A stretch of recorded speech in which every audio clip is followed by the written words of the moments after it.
Hi guys, my name is David and welcome back to another episode of What's Lurking in the Dark, where I go through all the stories from the horrortube anthology Lurking in the Dark and talk about all the stories individually and give all the channels some recognition and to shine a spotlight on them.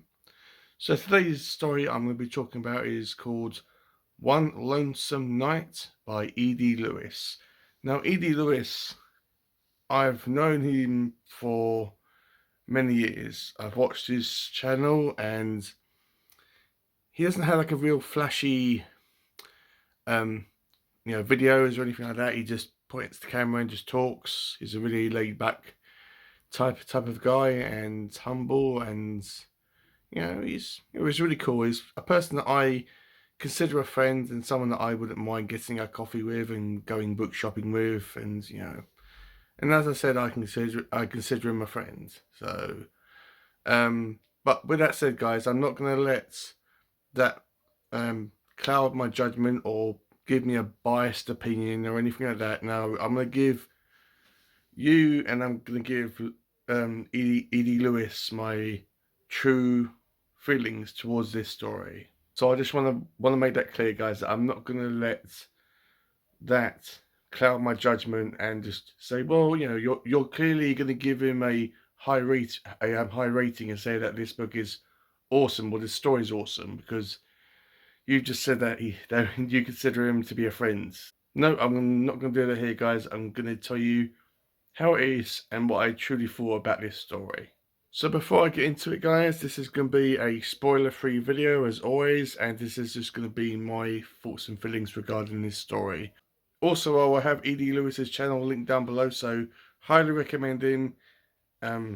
He's a really cool guy and I love his videos. So this story revolves around our main character called Kieran, who at the start of it is walking outside at night time and it's snowing and he's in a bad mood because he's been kicked out of the house by his upset girlfriend.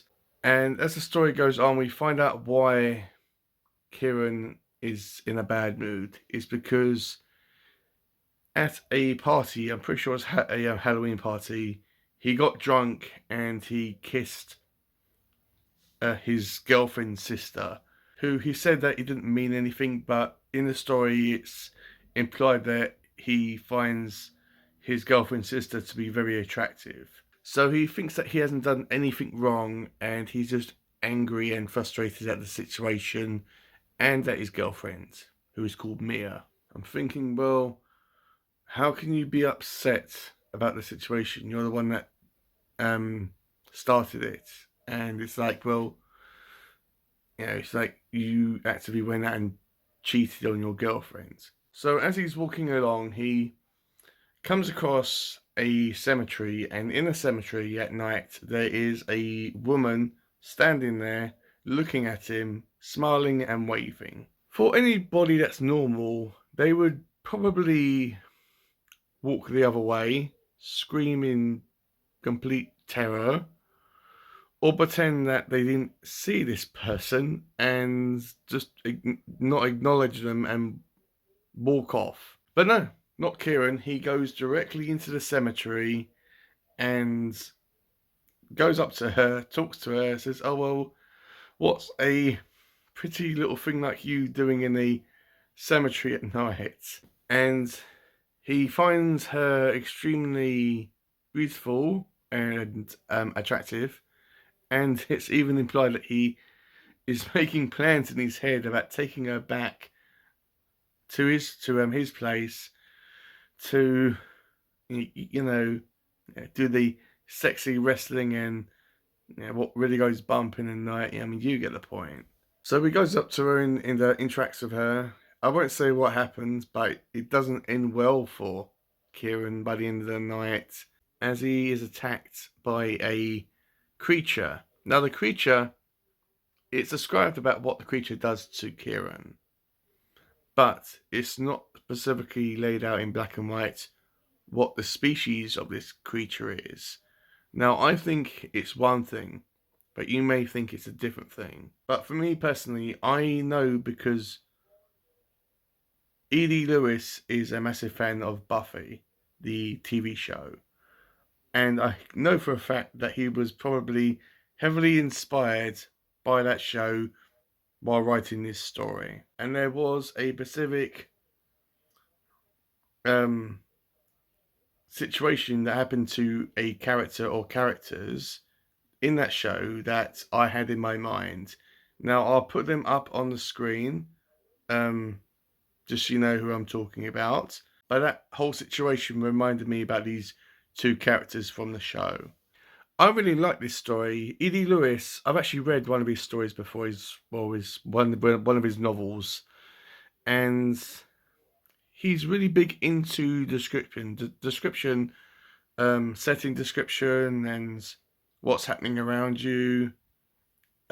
He's very good at describing it. With this story, I thought that characters or character development was a bit stronger in this than it was in the novel that I read by him, which I can't remember the name of the book, but I'll put it up on the screen when if I remember it.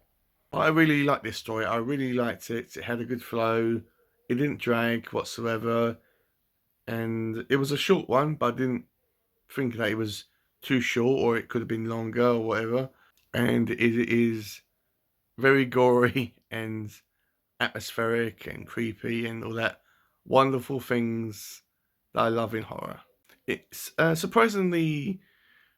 a surprising thing that I'm actually going through these stories in this whole anthology, and I'm liking these a lot more than anthologies I usually read or sometimes read that are from big hitters in the horror writing world.